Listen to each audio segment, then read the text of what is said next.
What's the most boring thing in the world? I don't know, carpets? Yeah, this song sounds like a carpet. All right. If anybody told me my song sounded like the noise of a carpet, I'd be like, that is not a compliment.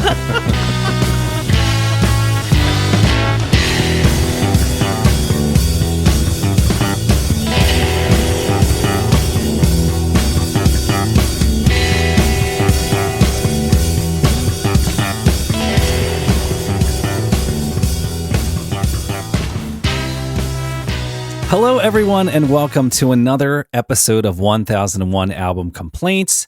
It's the podcast where friends and musicians get together to discuss an album off of the list from Robert Dimery of the 1001 albums you must hear before you die. So if you're new to the podcast, the way this thing works is that each week we get together, we analyze, we praise, we complain, we tear apart some albums. At the end of our podcast here, we'll all vote on whether or not you actually need to hear it. So this week, we've been listening to what is potentially the worst album name I've ever heard, released by a band with potentially the coolest name I've ever heard. That's right, we've been listening to the 1996 album Emperor Tomato Ketchup by the band Stereolab. But before we get any further, I want to throw it over to my colleague, Rob, who's got his hand in the mailbag. Oh, we've been upgraded to colleagues, have we? Downgraded from friends. Here I thought we were upgraded to colleagues. Compatriots at the very least. Lifelong friends? No. Well-wisher, in that I wish you no deliberate harm. Yeah, let's dive into the mailbag. We got a couple of good ones this week. So first we have someone writing from quite far away. Terrence from Adelaide over in Australia writes, a friend sent me over the Thriller episode recently and introduced me to you guys. Love how you focused on the non-hit songs, which I felt like was more than just the same old rehash. Then, he says, intrigued solely by the title of the episode, I then went on to listen to the Mars Volta's Deloused in the Comatorium. After hearing everyone's most excellent tweet-length reviews about it, I had to go listen, and I have to thank you for turning me on to something so flipping unique. Your tweet-length reviews really nailed it. It's outer space music with more notes than most bands play in a career. Keep up the good work. All right. That's awesome. That is apt. Yes. More notes than a band's playing a career. Definitely. Yes. And then we have one more from an even more recent episode. We have Larry from Bethlehem, I think PA, so not too far from where we're all sitting here, or most of us are. Larry writes, love the Bjork episode. You guys were talking about It's Oh So Quiet. And then right after mentioned Bjork's version of Like Someone in Love being kind of like a standard. Well, maybe you guys knew this, but they're both standards from the Great American Songbook. And yeah, I wasn't on that episode, but I noticed that too. Like Someone in Love, I know it from that Chet Baker Sings record, which is actually a great record that I would recommend. But anyway, Betty Hutton recorded the original English version of It's Oh So Quiet back in 1951. And while I agree Bjork's version is cool, especially the Spike Jonze directed video, what I've always thought was interesting is that the arrangement is nearly identical, including the strings and the vocal ups and downs. I will be honest, I did the research for that episode, and I did not know that they were standards from the Great American Songbook, so that's on me. I did not know that either until this exact moment. I was too busy looking into the exports of Iceland so that we could really get those apt dings in on. There's quite a few songs in that songbook. Let's be honest, it's hard to know them all. Fair enough. Thank you, Rob, for the emails there. Don't forget, folks, you can also email us at 1001albumcomplaints@gmail.com. I have my own correction, though. So, Rob, last week you informed us that someone had written in with, or was it a review, actually? Somewhat negative, somewhat positive review. I have confirmed that was actually for another podcast. So we are happy to receive reviews for all kinds of different podcasts. That was the one where they accused us of having the favorite band of Rush. Is that right? That's what didn't ring true for us. Yes, yeah? Rush, and specifically Tom and Jefferson Starship or something like that. Well, that was just a guess because Tom has previously expressed his love for the work of Jefferson Starship. One song. Nothing's going to stop us now, which I will admit sucks, but I do like. Just saying, you're on record. And this guy was panning us for yelling about a Jefferson Airplane record. That didn't ring true. Yeah, we hadn't talked about Jefferson Airplane yet. So, we'll take it if you want to leave us a review for like Marketplace with Kyra's doll or something like that. We'll take it. Love Kai. Yes. Love Kai. All right, so like we do every week, we're going to jump right into the music here and come back with our tweet-length reviews. So here it is, the opening track from Stereolab's Emperor Tomato Ketchup. This is called Metronomic Underground.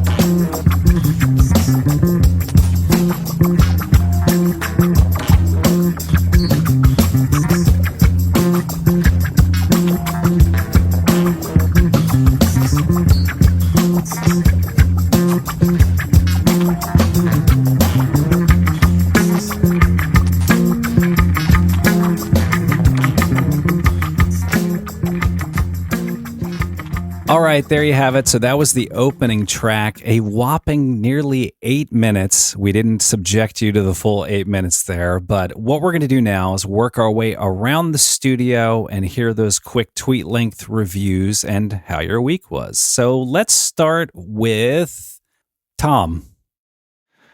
Alrighty, thank you, Adam. I had a little bit of a problem putting together a tweet-length review, and I think that it is somewhat emblematic of this album. I had a hard time pegging it to 1996. This sounds like it could have been made anytime in like the 2000s maybe, but it doesn't sound like 1996. It's a fresh sound. It's a cool sound. Definitely hits and misses, but overall, I thought that they had a unique approach to making rock-influenced pop music that felt pretty fresh, and it still feels fresh to this day, I will say. Still feels fresh. Hey, this is Rob here. I read that this record was a big hit on college radio stations, which makes sense because that's when one has the most use for pleasant but ignorable makeout music that adds an air of European pretentiousness to our everyday lives. Nice. Phil. Yeah, so guys, I have to admit that my tweet length review this week is too long. Did not read. I put in absolutely 0 minutes on Stereolab, and You're a richer person for it. No, but I did want to jump in this week to talk about something that's really been bothering me. I actually got really nervous when Rob got into the mailbag there. I've been thinking entirely too much about my rejection of Bjork's debut. Entirely too much. I was thinking about it during Octung Baby. I was thinking about it when I was ready to pan Cosmo's Factory. And I really just don't know how I'm going to move forward now that I've set the bar here. So I would like to redact my. Whoa. Oh, is this rejection. a first? Hold on. Is this allowed? Can we open the sacred book? The text? I don't need know, to check the guys. rule book. I need to go on record. Can we get the holy whiteout? The saving grace for you, Phil, is that it made the list already. So we're not taking it from off the list and back on the list. Good. It's on the list just with an asterisk that it's now unanimously on the list. Okay, good. Because I was having trouble trying to parse how I was like a crafty Bart Simpson underperforming on his report card, Phil. I have managed to change your original vote in the sacred scrolls. Excellent. Good. Thank you. All right. Well, we'll all sleep better knowing that. All right, guys. Well, I've got to jump off. I have better things to do. So, I mean, that's clearly a lie, but Right. you guys enjoy the rest of the night. Have a great evening. Oh, thank you so much, sir. All right, so this is Adam. My quick review. So I hit a bit of writer's block for my tweet length review, but during my research, I found Stereolab ran into the same issue.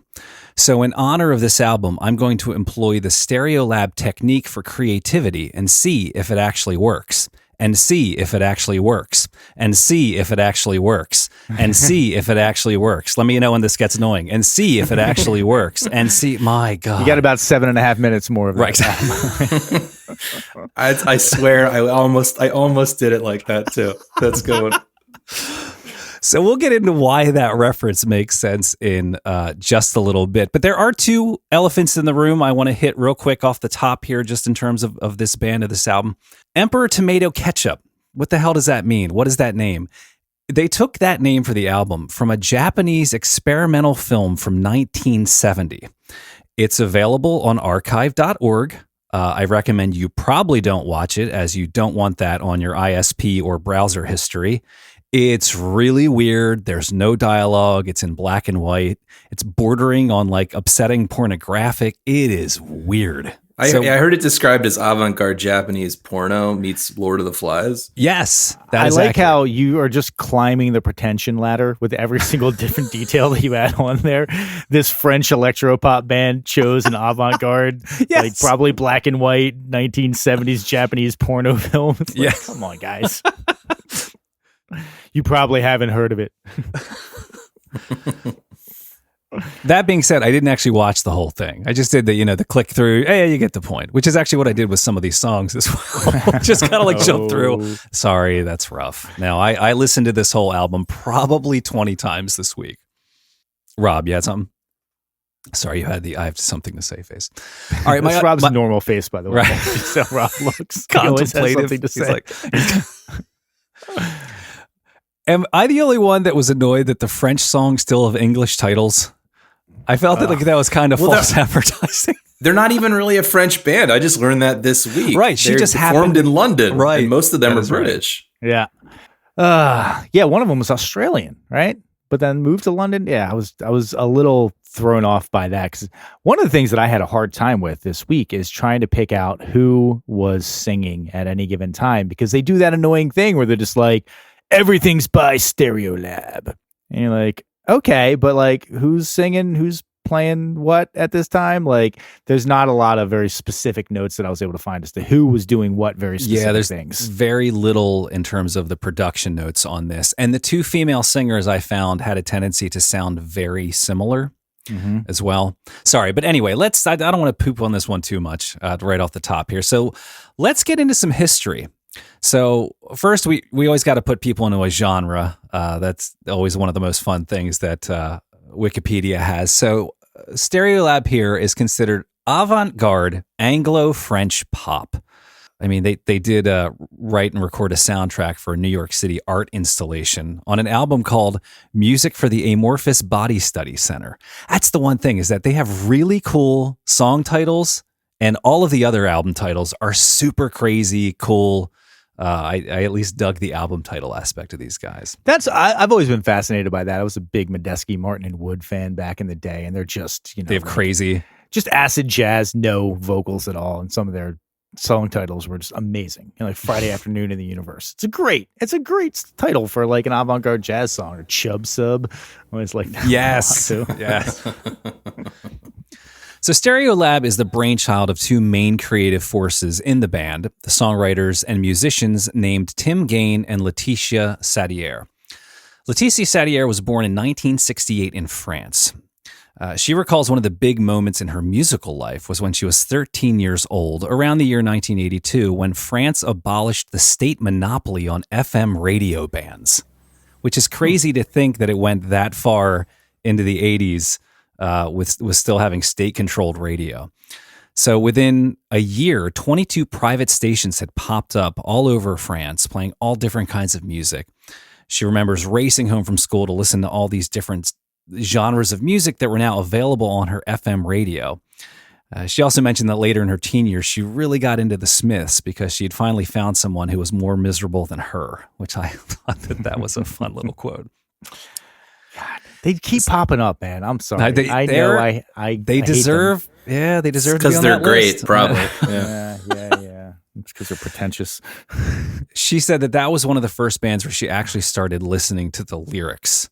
Again, which is why I probably didn't like them too much. I then decided to go like completely the other way, because as much as I dislike the Smiths, I will say that Morrissey writes some clever lyrics. There's nothing clever about these lyrics. And my note on so many of these songs is thank God it's in French, because if these were English words, I'd just be like, shut up. Yeah. Do bands with lyrics I don't understand particularly sung by a woman, just get away with more? Answer, yes. Yeah, Absolutely. totally. Yeah. Yep. No question. So Tim Gain, the other half of this songwriting duo, was born in 1964 in Essex, England. He began his musical career in a genre called harsh noise in the 1980s. Gain eventually joined an indie pop band in England in 1985 called McCarthy. So we're going to flash back to Letitia. So as she grew older, she became disillusioned with the rock scene in Paris and noted that in Paris, if you stuck your neck out as an artist, you'd be taken out and shot. Paris? No. Pretentious? In the 80s and 90s? Never. In 1988, Letitia met Tim Gain in Paris while he was performing a show with the band McCarthy. They fall in love. Letitia moves to London with him and they start Stereolab. So Tim was 26 at the time. Letitia was 22 at the time. So they're very young. Gain's plan for how to kind of run this band was similar to Phil, who just dropped off the call. Phil had always talked about wanting to have a band where you just release singles periodically throughout the year and just build up your catalog that way. Tim Gain had a similar idea. They really just wanted to release singles and EPs in small batches that would be customized and have limited edition releases.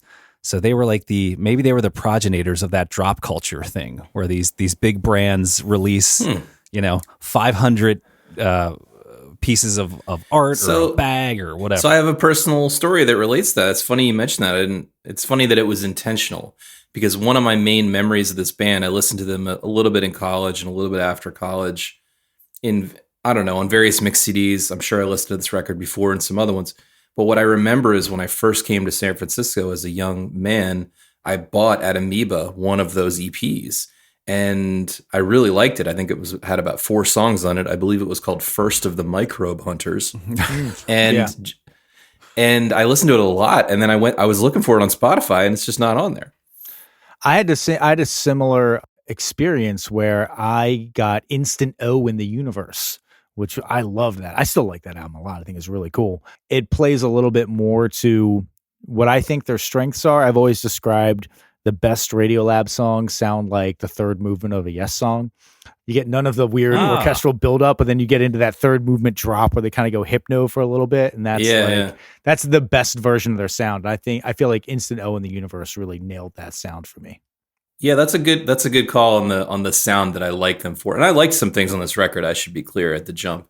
But it does kind of tire you out over time. But when I like them, I like when it sounds like almost like you're in a fun house or you're going through the end of Willy Wonka's tunnel.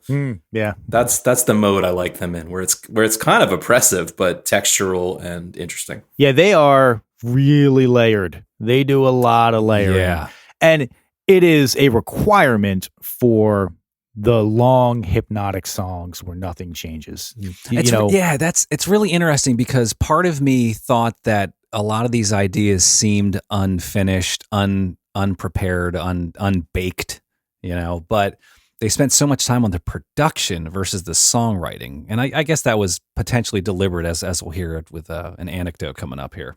They sound like a jam band that recorded their jams, and then we're like, oh yeah, let's develop this idea. And by develop, I mean put a bunch of layers on, not write more. Yeah. Overdub weird space noises and early synths. All right, so the year's 1990. They're setting up Audio Lab. Is that what they're called? Stereolab. You're thinking of Radiolab, which Thank is the you. other, yeah. Yeah. Tom already called them Radiolab. Now you call them Audio Lab. Did I call them Radiolab before? God yes. damn Well, it. somebody mentioned Kai Rizdal, so I went all NPR there, and now I'm thinking of Radiolab. That's on me. My bad. I knew I was going to make that mistake, and I'm kicking myself for doing it, because the whole fucking week I've been calling it Radiolab to my wife. Same here. Like, no, Same wait. here. Because she'd be like, I like Radiolab. I'm like, I don't think you do. I don't think you quite. Oh, wait. No, yeah. You're thinking of the podcast. Yes, you like that. Yes. All right, I'm going to write down Stereolab and underline. Although Jad Abumrad does sound like a Stereolab song title. Or maybe a lyric like Jad Amburad. Say it in a Frenchy accent, you got it. So they wound up setting up their own record label called Duophonic in London. Gain always said that it was nice to have their own label to release records with, because then they didn't have to justify it. They didn't have an exec saying, I don't hear a hit. So again, kind of funny to think, is that a good thing all the time? Yeah. Like, as Do you much have as, enough material for an album? as much as those guys sometimes suck and are like, the bane of creativity, they have that position for a reason most of the time. They're like, this is not marketable. And not that everything has to be marketable. And I think that they were not necessarily going for marketable on a lot of the stuff, but they could have used some editing on some of these songs. Yeah. That's what the best editors do. They don't really second guess your artistic intentions exactly, but they can just nudge you in directions. They can go trim this, write a little more here. And we've talked about it many times in this podcast where the record exec goes, I don't hear a single. The artist is frustrated and then goes and writes a mega hit that night in the hotel room. Yeah. I feel like part of what a good editor will do in these circumstances is that you as a band often will fall in love with a song in its entirety. And a good editor will be like, no, 30% of this is great. The rest of this is not good. Focus on the 30%, cut out the rest, and develop that idea, as opposed to especially if you're trying to write stuff organically and you're kind of all together in a room when it comes together and it felt good when it came together. You're like, I love this. What you really love is the feeling that you had when it gelled for the first time. And an objective listener can come in and be like, I understand that you had a lot of fun making this part of the song, but this part of the song is not additive and you need to focus on the parts that are good and develop those ideas a little bit more. Well, actually, I'm curious, Adam, if you do have more information on the production that you're going to get to, because I got excited when I saw that the producer on this record is one John McIntyre, drummer extraordinaire of Seeing Cake and Tortoise. That dude is a beast, at least behind the drums. Nice. I don't, so I'll disappoint right now. I've seen him play a couple times. I saw Tortoise play one time, and they had two drummers facing each other right at the front of the stage. He was one of them. It was awesome. That's pretty badass. All right, so in May of 1991, they release a vinyl EP called Super 45, available via mail order or via a group of indie record shops in the UK. They only pressed 800 copies. Again, maybe they were way ahead of the game with the drop culture there. So 4 months after that EP, they released another EP called Super Electric. 8 months after that, they released their first full-length album called Peng. 5 months after that, they released a compilation of their first 3 releases called Switched On. So that's the way you do it, right? That's kind of, I feel like that has that Elvis vibe, right? You released all the singles, and then you release an album that's supposed to contain everything that you had previously sold. So well done. Maybe they were secretly marketing geniuses. I don't know about that. Yeah, I don't know.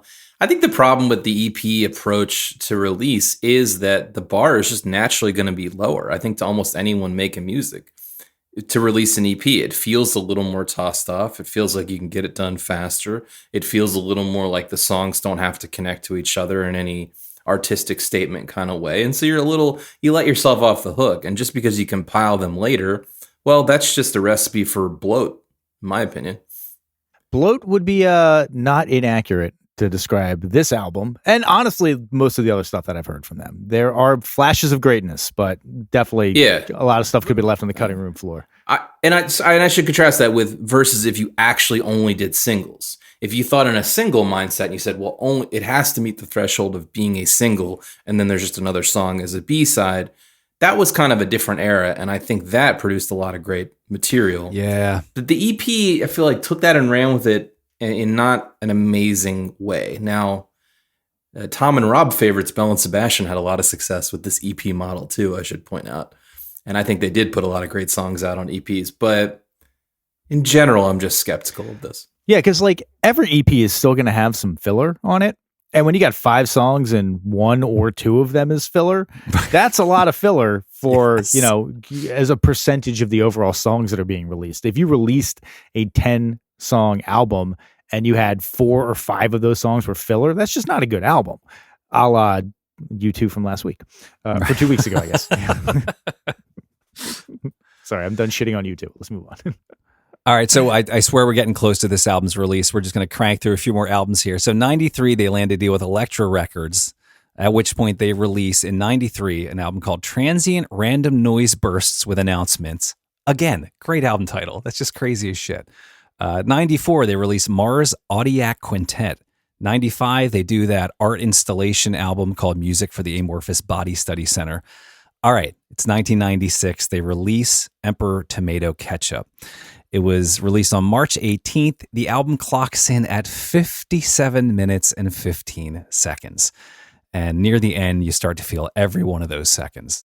So my joke in the intro about the repetition does actually apply to this album. So in the year prior to releasing this, Tim Gade had gone through a period of writer's block after the prior release, and trying to jumpstart his creative juices, they played around with doing a cover of a song that we're going to drop right here.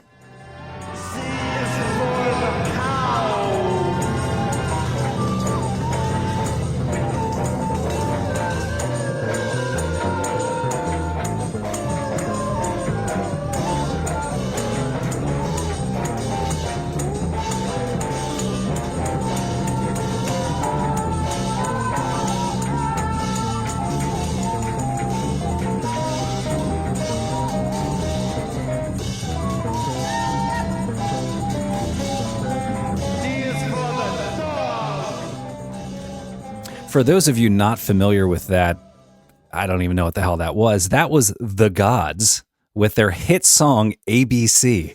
That's called a piece of trash, Adam. Yeah. Also, that's what that is. Was this the first instance of replacing an S with a Z for gods? Like, were they way far ahead of the 90s like hip hop trend with that? Because that may be the one thing that I can give them credit for. That song is unlistenable garbage. It sounds like a bunch of different people that can't hear each other. They all have like noise canceling headphones on, and they're just playing their own thing. And my thing was like, fucking D is for drugs, certainly, and J is for Jesus fucking Christ. This is unlistenable. I had a hard time even listening to that. It's a short song. It was three and a half minutes. It felt like an hour. And yeah, my other review of that song is just like, fucking white guys with too much money who have nothing better to do with their time but sit around and sniff their own farts and talk about how goddamn creative they are. It's just garbage. It's avant-garde bullshit garbage. And I'm sure that they were both, Velvet Underground was a big fan of Gods, and they were also a big fan of Velvet Underground. Bullshit. I call bullshit. I'm just picturing like, you're sitting around your front steps with some friends, and like a really loud trash truck or like some semi truck drives down the street, and it's just making this terrible noise, and it leaves the block, and you look at each other like, we should cover that. Like, what are you talking about? No, that cacophonous, horrific noise. Yeah, we should cover that. I just don't understand how you are supposed to cover this song. Well, look, I'm not defending this song or even the avant-garde generally, which I just don't have much of a taste for. Outside of, say, the Velvet Underground, where I think the writing is just superb. But to defend it for just a moment, I think there's just a movement within music that just says anything new is inherently interesting. And there was a time where really just noise and drones and ambience was new. It's not now, to be clear. So I have zero tolerance for it now, but I think it's a little more interesting when you wind the clock back and you think about people taking major record label budgets even and making ridiculous stuff like that. It doesn't mean I want to listen to it. I just have some level of artistic respect for it.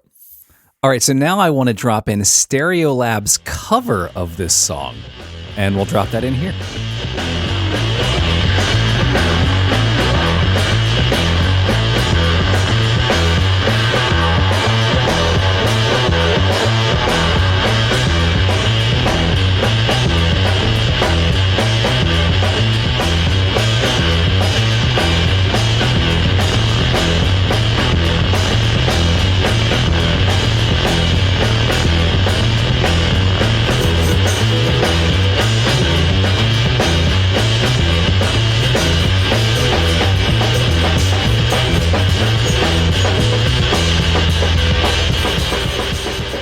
I mean, to try to take that prior song and do something with it, this is pretty cool. Well, look, this is a reason to cover things where you go, you know what? we can definitely do a better job with this. And they were right. Well, I mean, that's Yes. a pretty low bar. I have it Covering silence, so doing anything is good. I mean, literally at one point I set up drums, guitar, bass, and piano, and I had my son, who was 6 at the time, have his friends over, and they just made noise. And it was basically the same backing track of that God song. The thing that I have a little bit of an issue with is that they took, I almost said Velvet Underground, Stereolab took just the lyrics, which are terrible and not in any way inventive. And they kind of scrapped the rest of the vibe of the song and just put in like their kind of like hypno rock thing. And that to me stripped out what made that, if you were going to give that any credit as an artistic endeavor, which to be fair, I do not. But if you were going to, the thing that they have going on is the disjointedness. It's the frenetic, non-meshing music going on. And they then turned that into a super locked-in meshing song, and they just put the preschool lyrics over it, which were the least interesting part of it. Yeah, it's a good point. Oh, yeah, sorry, guys. I almost forgot that I pulled out a Rolling Stone review citation for that Gods record. Oh, where please, they called them go on. They called them a miserable hard rock quartet from Columbus, Ohio, epitomizing the most wretched excesses of 70s rock. So that's not God. That's not the band. That's not the band you're talking about. If you go, there are 2 different bands called the Gods, and they're listed in Wikipedia as Gods Ohio Band and Gods New York Band. And the New York band is the one that had that weird freak out with ABC. God's Ohio Band was like a weird ass hard rock band that was not this same band. I think the guy from Rolling Stone may have written that review of us 2 weeks ago. Maybe he just couldn't get the podcast and the band Right. straight. Yeah, but still. Yeah, but still, they do sound miserable. It's still pretty accurate. Yeah. All right, so Tim Gain started. They did this cover of this song ABC by the Gods, and he started playing around with the idea of repetition and samples and loops, and hence the driving creative force behind this album was kind of born. Emperor Tomato Ketchup was released in the UK under their own label, and in the US, it was released under Elektra Records. It only sold 46,000 copies in the USA. That was at the 16-month mark. I wasn't able to find any other stats on how much it sold over the years. But it was praised by a lot of the rock and music reviewers of the day. Rolling Stone called Emperor Tomato Ketchup an impeccably produced, creatively mixed collection that's a joy to behold in its full high-fidelity glory. Pitchfork also called it Stereolab's most definitive and recommended statement, saying that it sounded wholly futuristic and alien. I will absolutely agree with that, to echo Tom's point that it doesn't sound like it was released in 96. Well, this is another one where context is important, and frankly, I don't have too much of it, but I know that this has got to be relatively early in the era of looped music, right? So that is itself impressive that they were making some of those leaps. Like, yeah, samples were a thing for 10 years, but I think now it's much more common to make music using this process Of looping your own stuff. Correct. Right.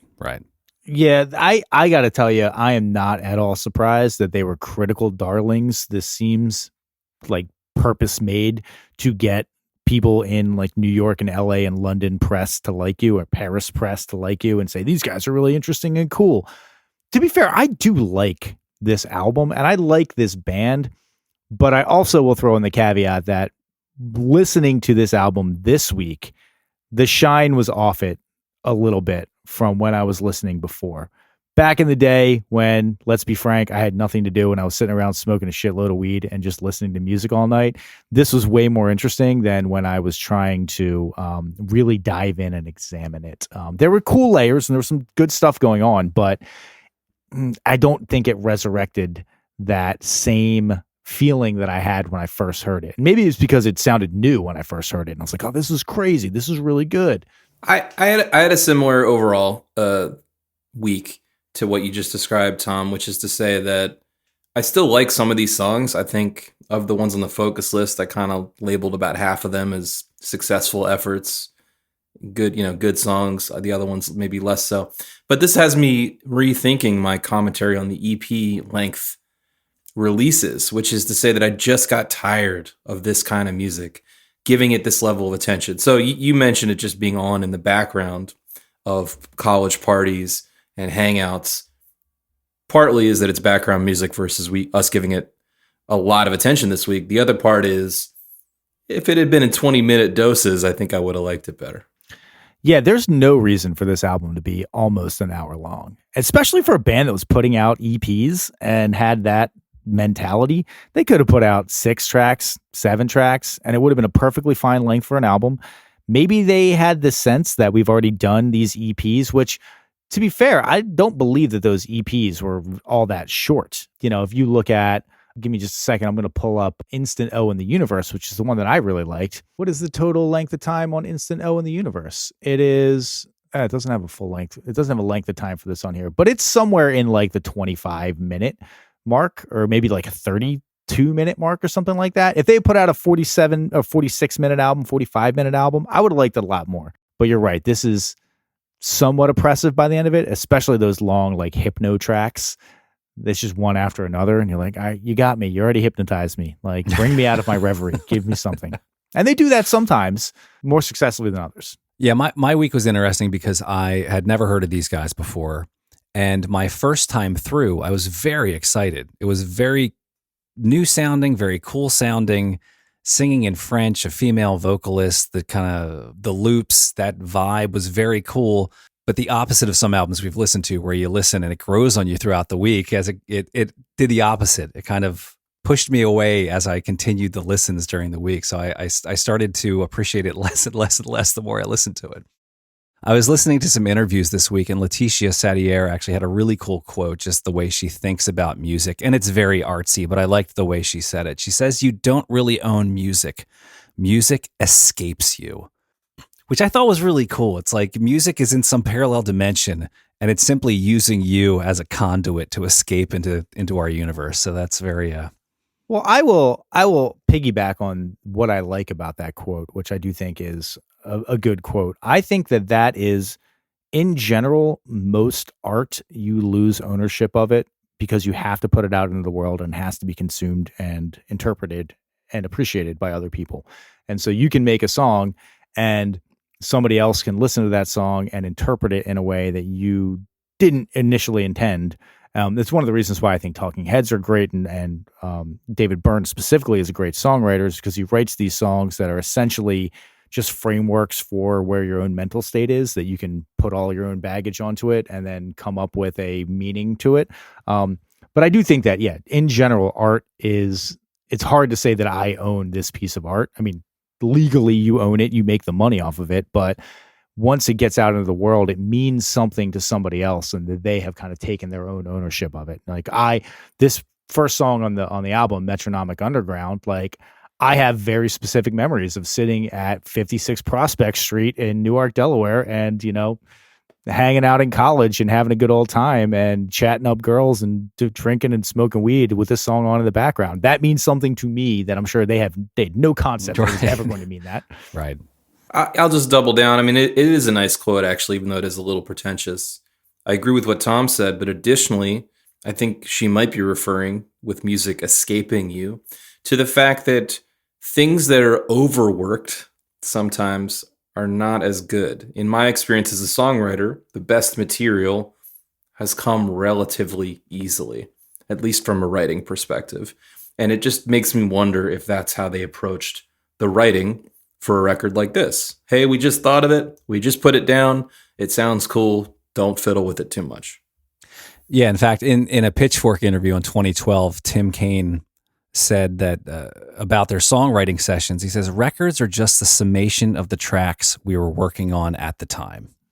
Yeah, but obviously, of course, it's just like, this is what I worked on, and here's my record. But that's kind of a way. Yeah, that's kind of a way of saying I don't believe in albums as an artistic form of expression, unless they're just a snapshot of a time and place, very generically. We've never.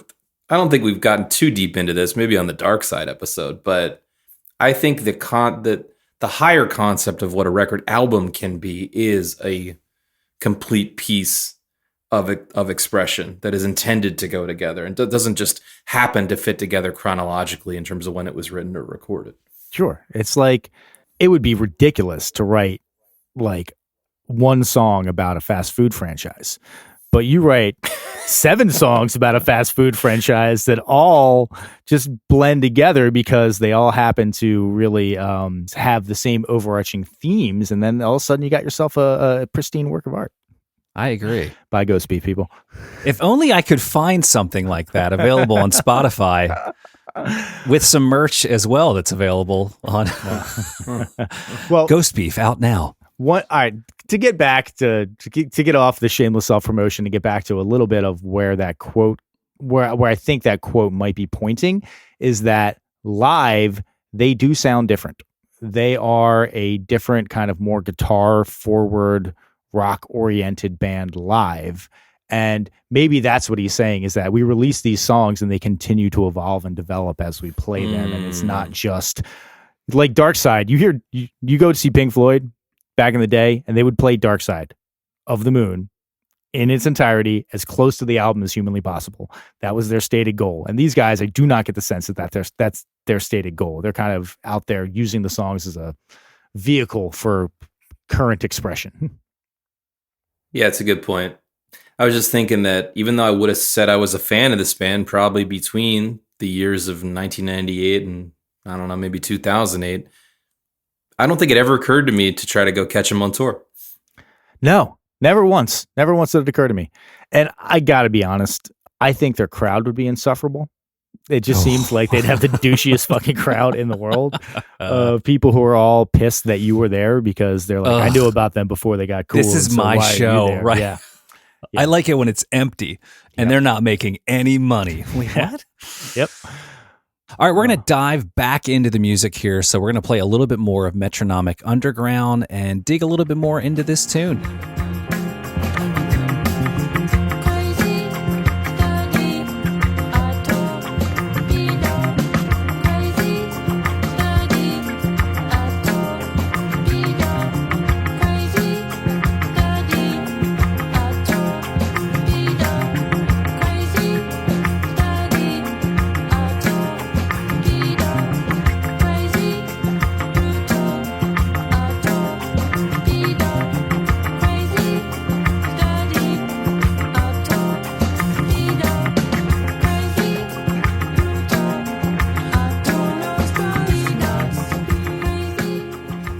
Are you sure you played a different part of the song, Adam? It sounded remarkably similar. I think the bass line was the same.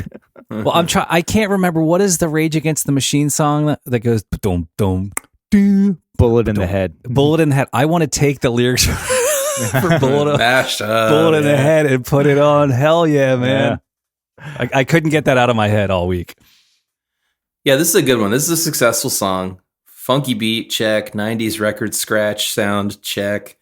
And until the singing starts, which is like a good minute in or more, it could be a Diggable Planets track or some hip hop track. You know, it's shout out to like Nickel Bag of Funk or something like that. So I liked it. It doesn't need to be 8 minutes long, but I get it. They're going for kind of trance. You know, this is good music to work to, basically. I came back around to it. Like, you come back around to the song. It's that whole like, oh, this is cool. Oh, you've been doing this for too long. Oh, you've been doing this for the right amount of time. Like, you come back around to it's hypnotism really gets you. Great bass line. It's got that same sense of like Air, the Air French band, where it's like, it sounds like a short scale bass. It's played with a pick. It's very kind of like up on the neck and not super low. Honestly, I think the most complimentary part of the song, because there's a lot of layers, tons of layers just all over the place. There's two things that really stand out to me. Number one is that when they have a guitar kind of doing a somewhat counter line, but it's very, very similar in cadence to the bass line, and you get a lot of pick sound in the guitar sound. Yeah. That adds this layer to the bass that if it was just the bass without that layer the entire time, it would be way more grating. But my favorite part of the song is the weird ba-ba-dum, ba-ba-dum, ba-ba-dum, like the vocal, low backups. It's really great. And you don't get a lot of low backups like that, just trying to be used as an instrument. I thought that was really cool. Yeah, this is as jazzy as they get too. I noticed. I know we already referenced Diggable Planets, but I don't think this is their normal wheelhouse for the rest of the record. So it doesn't in my opinion, does not set a tone for what you're going to hear on the rest of the recording. But it is good. Well, the one tone that I think it does set for the rest of the recording is that, I mean, this band lives and dies in their good songs on the layering, on bringing in small parts that are complementary to other parts. And that this song is a showcase for their ability to layer and their ability to affect different parts. Like the drums kind of pull out and sound like little, like muted and dulled at a point. The bass kind of gets pulled back and it keeps it interesting throughout that. So good production on this song. Cause if you just had the drums and bass, same tone, same timbre, same volume the entire time, all the way through, it would have been grating and just annoying by the end of it. But they do a nice job of adding layers and adding different filters and production sounds on top of it. So I found that became a trope though, as the album progressed. Sure. Is that there was definitely, when I started to hear a groove, I was like, okay, well, it's been a minute and a half. Here comes some weird swell of synth noise and right on cue or something like that to try to keep the song interesting. But to your point, this song does it well. Yeah, they definitely have a formula for the songs, all the songs. They do. And I've been listening to this song since I was like 19 years old or something like that. And so a long time listeners, you cannot see my haggard face, but trust me, you would not peg me as being in my early 20s. I never was able to pick up on what she's actually saying, which is crazy, sturdy, a torpedo. I thought it was French. Yeah. By the way, crazy, sturdy, a torpedo. It's such a weird way. Why would you cut torpedo into two different like phrases like that?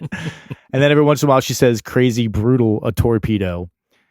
And yeah, it's pretentious shit. It should have been in French because then I would have been like, oh, okay, I dig that. Free pass. Free pass. All right, let's move along to the next song on our focus list. This one was one of their singles from this album. This is called Cybele's Reverie.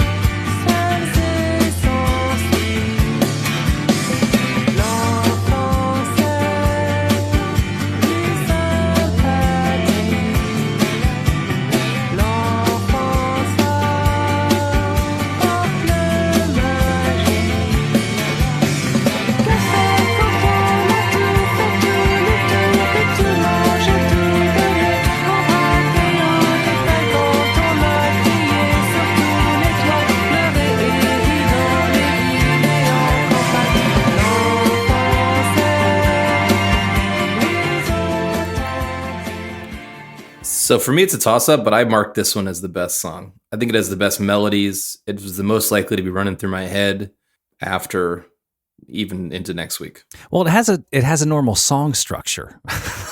Like, does it though? There's an intro, there's a verse, there's a chorus. It changes a little bit. I don't know if you'd call it a bridge. Well, okay. So my beef with this song is that at 2:45, the song just starts over and repeats. It's just the same song. It's like, I don't think it's literally the same tracks, but it's really effing close to being. They had that thing where they kind of go out at the end of the C part, and then they just start again on the A part again, and it just picks it right back up, and it is unnecessarily long for that. Like I like the song. I dig the song. I think that her voice, because it's words I can't understand, takes on more of an instrument quality than it does like a vocal quality.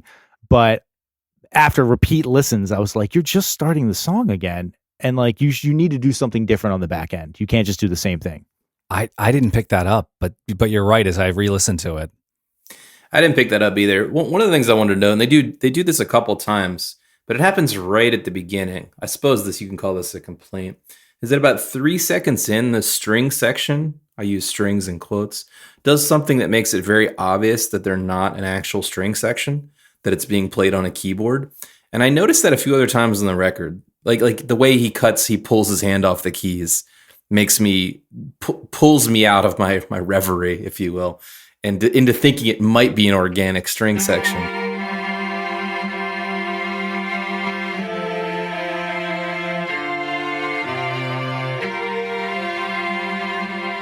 It's definitely a keyboard. Okay. But I noticed that a couple times where they very purposely didn't want you to believe it was organic, what was happening. Well, but there's like 4 people credited with playing strings on this album. Which is why I thought this might be organic, because the strings also sound a little out of tune. Am I crazy? But do they sound like a little bit out of tune? It sounds like they might be running through some kind of effect, like a phaser or some kind of something. But yeah, they're a little off. I thought maybe it was they recorded a string part and then it was a little off time and they had to speed it up a little bit. And so it just kind of, yeah. I watched them do this live on that show, Jules Holland. Do you remember that show? It was a British show where they would have 3 bands around. So they did this back in, I guess it was whenever this was released, 96-ish. And they nail it. It sounds great. They've got the two front women. So it's Mary Hanson's who's singing the other vocal parts in the song. And I got to give Letitia some props. She nails the tambourine through the whole song. Oh. So if you go watch that Jules Holland. Tambo. Yeah, she double times it during the chorus and nails it. Well, since you mentioned Jules Holland, just a little sidebar that, Jules Holland was in Squeeze, another great 70s band. No Pulling way. Muscles from the Shell. Hell yeah. I think he's a keyboard player. Oh, get the hell out. Wow. And I feel like William Tell me. Yeah, fucking A, Squeeze. Awesome. Nice pull. By the way, way to name Pulling Muscles from the Shell and Not Tempted as your Squeeze song. Right. Please. Yeah. Please. Come on, I'm better than that, Tom. I know you are, Rob. I know you are. So I was listening to the backing vocals on this song, which are really cool. I believe it's Mary Hanson who does the backing vocals on it. Right.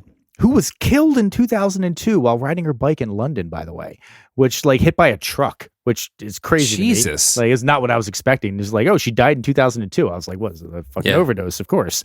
No, hit by a truck when she was biking, which is, anyway. A handful of years younger than us when that happened too. Yeah. Right at 30 seconds, the backups come in and they're like a really great layer. They're all panned left, hard panned left. And then there's a guitar hard panned right that comes in with those backing vocals, and they're really complementary and they work really well together, and it gives this little layer. But when the chorus comes around, hard panned left, if you guys have, I don't know if you did the same thing I did with just like one earphone in to listen to it hard panned left, she starts doing this insanely busy staccato backup line.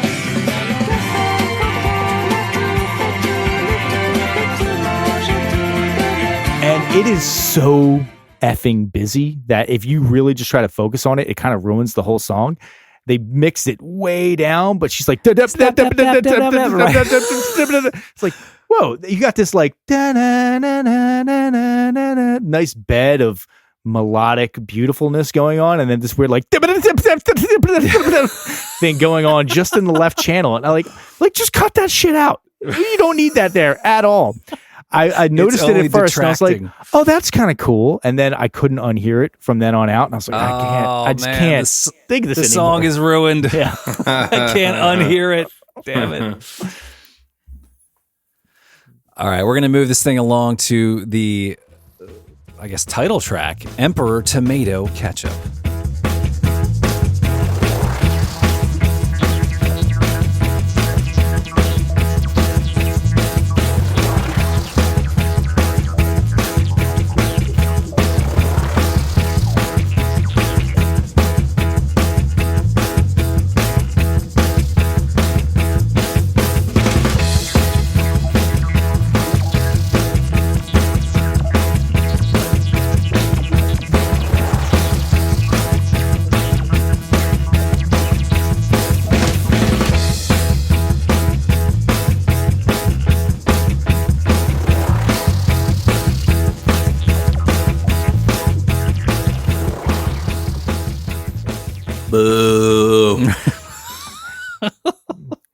minute 42 intro for a 4-minute 37-second song.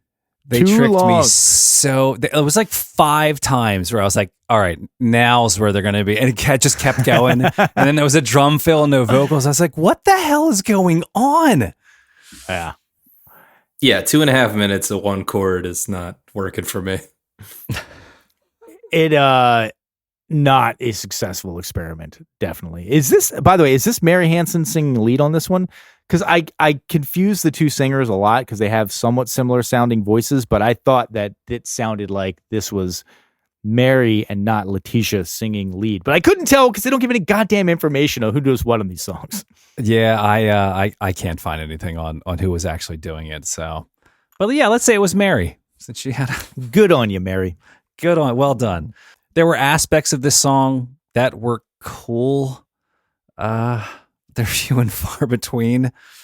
Actually, no. You know what? As I reread my notes, I don't think I had any positive notes on this. I marked this one as the low point, and I thought it was interesting that it was also the title track because I don't think we've had that. I don't recall having that experience on the podcast before. Yeah, you're right. This is definitely. I mean, they could have called the song anything, right? They didn't have to call this Emperor Tomato Ketchup. They were just like, we have to call one song Emperor Tomato Ketchup, so we're going to call it this song.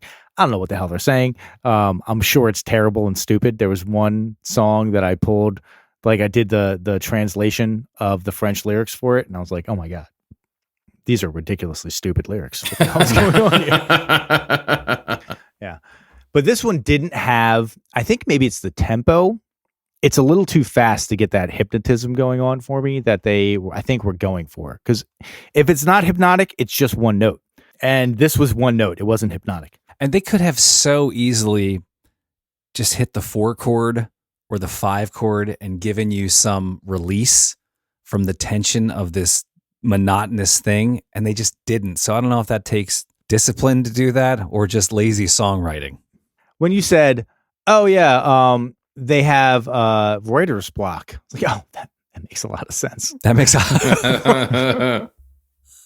from what got printed, yes, they definitely did. My favorite part of this song is like kind of right at the end. It's at 3 minutes and 48 seconds in. There's this little line that comes in. It's either synth or it sounds like maybe an affected vibraphone or something, doing this like kind of like a little like da da da da da.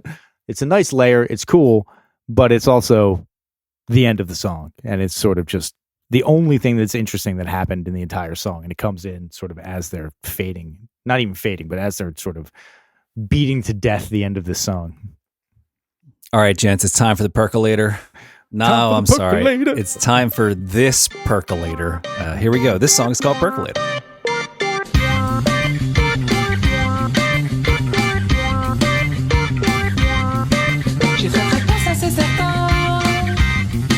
J'ai très très peur mais beaucoup moins.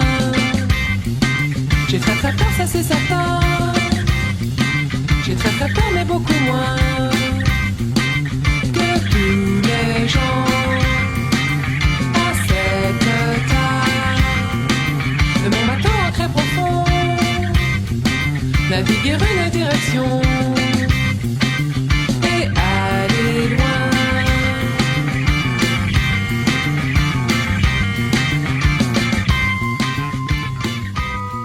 I have no evidence to back this up. I have no idea why, but I think of this as their hit song for some reason. When this came on, when I was just like listening to this in the background for the first time, I was like, oh, this is their hit, right? And then I went searching for that. No, it's not a single. It's not one of their most played tracks. None of that. It's the most aptly named song on the album by a million miles. Yeah, I like it. I think it's a successful track. It has one of the best starts on the album. Just listen, I think you said this lives and dies on their ability to layer. I'll go one step further and say it lives and dies in their ability to create interesting, unique tones in what they're trying to layer on. And I just thought these were some of the best tones that I got. They splashed against my ear with a ray of color. Yeah, I popped my head up on this one. I mean, it reminded me, my parents had an album by Sergio Mendes. Do you remember that name by any chance? This is in the 60s. In fact, he had a band called Brazil 66. And I just remember I would play it incessantly. And it was this type of groove. It was, and so that's my brain immediately went there. But yeah, this this made me pop my head up and actually pay attention. It was a very cool sound. I wrote 60s film soundtrack vibe as well. Ah, So, yeah. Totally. Feeling that, yeah. So this is the song that I translated the lyrics into English. And I translated. I went to Google and hit the translate button. So, a ton of work was put into that one. But after listening to it, it made me think that this song is about being at dinner with friends and really stoned and paranoid. The lines are, I'm very, very scared, that's for sure. I'm very, very scared, but much less. I'm very, very scared, that's for sure. I'm very, very scared, but much less. That all the people at this table from my boat anchored deep navigate a direction and go far. That's the lyrics for this song. And the fact that they're in French helps generally. Absolutely. Because you're like, absolutely. It's not ridiculous. But I will also throw a little counterpoint in there. She does this little trill in there. It's like, it's the je tra. She's like saying the je tra, which is the like, I'm very, very scared part. J'ai très très peur, ça c'est certain. J'ai très très peur, mais beaucoup moins. J'ai très très peur, ça c'est certain. And the way that she does the trill, it's the sound that I make when I have to spit something. I'm like, like it doesn't sound pleasant to me. Letitia. And every time I heard it, I was just like, I know that it's a different language and you guys have different ways of enunciating and everything. But every time I heard it, it just sounded like, did you have a spit guard on your microphone? Because that thing would have been soaked by the end of it otherwise. I do like her voice, by the way. I know I usually complain about people's voices. I think she's a really nice voice. It fits this style of music very well. I like her voice a lot. I was even saying this when I was listening to this in the car with my wife, that even when she sings in English, accent aside, for some reason, her like timbre reads as French. And I don't know why. But I was Yes. like, she sounds French even when she's singing and there's not like heavily accented. A noticeable Yeah, accent. yeah. Right. By the way, we assume this is a looped track because I was thinking that after 3.5 minutes of the bass player going, which would be a fun bass exercise to see if you could make it all. Yeah. All 347 of just hitting that same exact bass line on point. Well, I mean, I'm sure they have to play it live, so he's probably done it. I'm sure that they have it so that he can do a lot of open strings on that and take a little bit of the pressure off of his hands. But Sure. real sax for the win on this one, by the way. Coolest part of the song is that sax at the end. That sax is fantastic. I think it sounds great.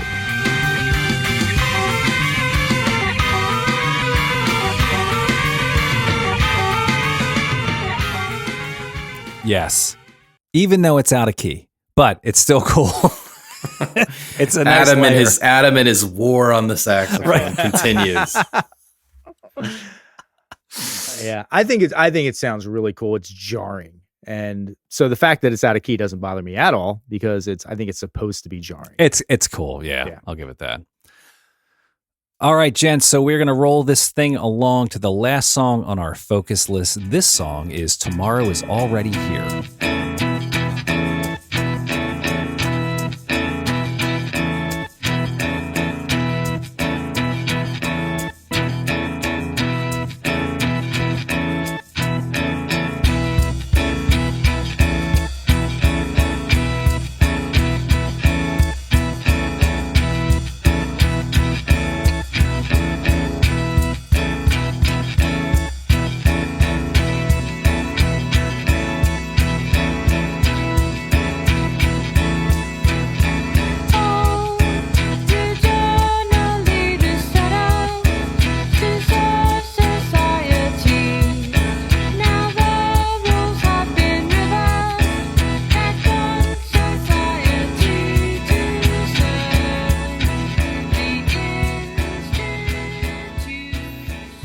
Well, tomorrow is already here, and oh my God, is it boring.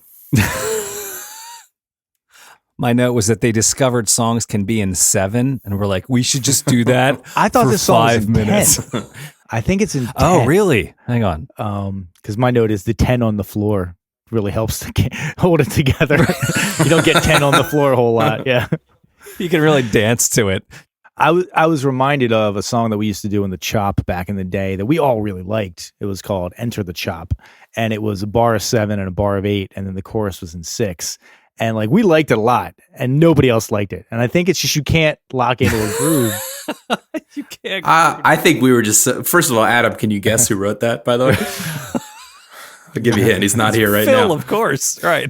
I think we were just impressed with ourselves that we figured out how to nail it. And we're just like, you must enjoy this. We worked hard on it. So much time on it. We were absolutely doing this at every show. I think that there's a little bit of that going on with this song where they're like, we wrote it in an odd time signature. Come on, guys. Like, you have to like this song.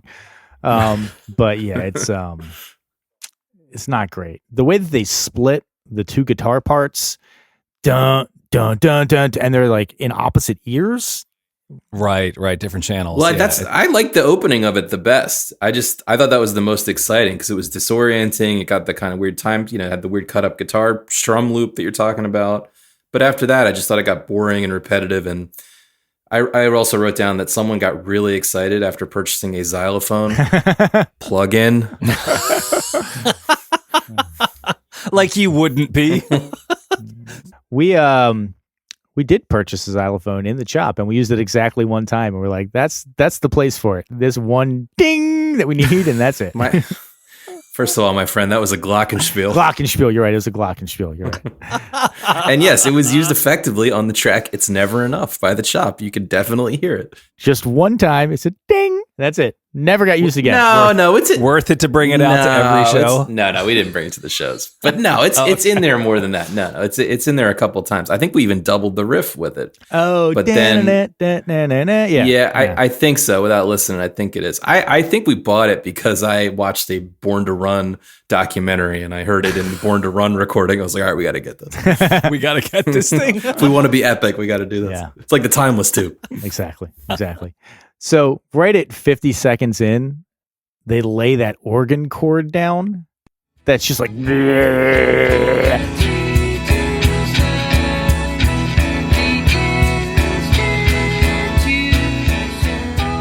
it makes sense when they sing over it later to give it a little bit of a feel change for like a chorus or whatever, but it's not good. It's jarring and it sounds like poop, and I don't like it very much. It's not my favorite part of the song, certainly. Yeah, this is one of those instances where, so on the album, this chronologically comes right before Emperor Tomato Ketchup, and when I was listening to the album chronologically, I was just very, very tired of them by this point, because you got the Noise Carpet right before it, which is basically their version of just a straight ahead rock song. And it's so ho-hum. And I don't dig it at all. And then you got this song, and then you got Emperor Tomato Ketchup after it. And I was just like, God, just end the fucking album at this point. Tired. I'm 36 minutes in. My headline review of Noise of Carpet was, first off, congrats on the song title. Otherwise, you blew it. They're like, what's the most boring thing in the world? I don't know, carpets? Yeah, this song sounds like a carpet. All right. If anybody told me my song sounded like the noise of a carpet, I'd be like, that is not a compliment. I'm not gonna repeat that. Yeah, unsuccessful experiment here. Again, congrats. You wrote it in a weird time, and then that's about all that you had. Yeah, this was I don't think the song was successful, partly from listening fatigue, as you just mentioned. But I thought it started promising, had some promising elements, but I just didn't think it paid off. Yeah. And this is another one of those songs where it's like almost 5 minutes. Absolutely does not need to be almost 5 minutes. The only positive thing I can say for Noise of Carpet is that it's only 3 minutes and 5 seconds. Like that's the appropriate length of time for a song like that. If this song was 2 minutes and 45 seconds, I might have been like, okay, cool. Yeah. Yes, the novelty of the time signature wears off very quickly because they don't do anything else. Yep. All right, folks. So that wraps it up for our focus list. What we're going to do now is what we all come here for, which is to vote on whether or not we think this album deserves to be on the list of the 1001 albums you must hear before you die. Let's throw it over to Tom first. Oh, man, I was really hoping you weren't going to come to me first. Let's throw it over to Rob first. Thanks, Adam. Yeah. Listen, I had a hard time. I think my nostalgia lens colored my experience of this. in a positive way that I think that if I was listening to this for the first time would not have been in existence. That being said, I'm still going to vote it on the list because I do think it has, partly it's just it's undefinable to the era. Like, this was 1996. The hits in the US at least were like Mariah Carey and Boyz II Men and like Celine Dion and stuff like that. So it doesn't sound anything like that. And I would give that to them. They have a different sound. Is it successful all the time? Absolutely not. When it is successful, is it cool? Yeah. I like it on balance. And so I'm going to give it a yes, not just because I like it, but because I do think it sounds different. All right, Rob. Yeah, I think we were a little harsh on it overall in this podcast, partially because I was dealing with the same thing Tom just said. I had some positive feelings of nostalgia for it, but coming back, I noticed a lot more of its flaws and felt weary listening to it. That said, I think it's distinct and melodic and textural enough. Yeah, go for it. I think it should be on the list. It's squeaking through for me. It's worth getting a broad array of things into your musical diet, and this fits that. This was my first experience and exposure to this band. I went back and listened to some of their older catalog as well as some of the newer stuff that has come out within the last 15 years. And I don't think that the ideas on this album really panned out. I think that they lacked some focus. I think, again, they had a cool idea, but I don't think it really worked. So I'm going to say no, but you should still go explore some of the other albums in their discography. Definitely a cool sound and an interesting band. But my vote means nothing. So congratulations, Stereolab. You're in. Letitia and Tim, well done. I do want to reiterate what Rob said. Just barely in. Just barely in. As tie goes to the runner, you're getting in, basically. All right. So what we're going to do now is we're going to throw things over to Tom to see what our homework assignment is for next week. Tom, take it away. All righty. We are, you know what? We're not going to bust out the Albinator for this one because we're going to do something a little different, people. And I think that you'll probably be able to hear it in the overall recording. Rob, who has been just world hopping for the last year or so, is now finally back in the States and on the East Coast. And so a bunch of the guys, not myself, unfortunately, are going to get together live at Alan's house. And we wanted to pick a good album for the live at Alan's house recording. And so we are going to do the Rolling Stones' Let It Bleed, which should be an interesting album. I'm really, I must say, disappointed that the first time that the Rolling Stones come up, I'm not going to be able to be on the podcast because I just want to talk shit on the Rolling Stones and then vote them onto the list. Luckily, they have many albums on the list, so they will come up again. Yeah. But this is a slightly earthier, more organic offering versus Stereolab, so it'll be a little different vibe. I might be able to fill in for you, Tom, and take up some of some of your duties and responsibilities. What, Adam not liking off-key singing? You don't say. I mean, there are at least 3 really good songs on this album, like Gimme Shelter, Let It Bleed, and You Can't Always Get What You Want. Lord. They're really good songs. Midnight Rambler is a good song. So I'm going to, Adam, please be my avatar, my my vengeful avatar for next week, and talk shit on how much of a dick everyone in the Rolling Stones seems like they are. I'm surprised it's taken us this long to get to them. So I was happy to put my vote in for this. Awesome. All right, there you go, folks. So your homework assignment for next week is the Rolling Stones album, Let It Bleed. I know I mentioned it at the top, but don't forget, you can always send us an email, whether or not we got it right or got it wrong. You can send that email to 1001albumcomplaints@gmail.com. Don't forget, we've got an Instagram account as well at The Chop Unlimited. We've got all kinds of great content, snippets of the show, as well as other random musical knowledge and musical musings coming out of that. So go check that out. Some good stuff there. And I think that's going to do it for us. So for 1001 Album Complaints, I'm Adam. I'm Tom. And I'm Rob. Boosh. Is there a French version of Boosh that we could have done there? Le Boosh. Le Boosh.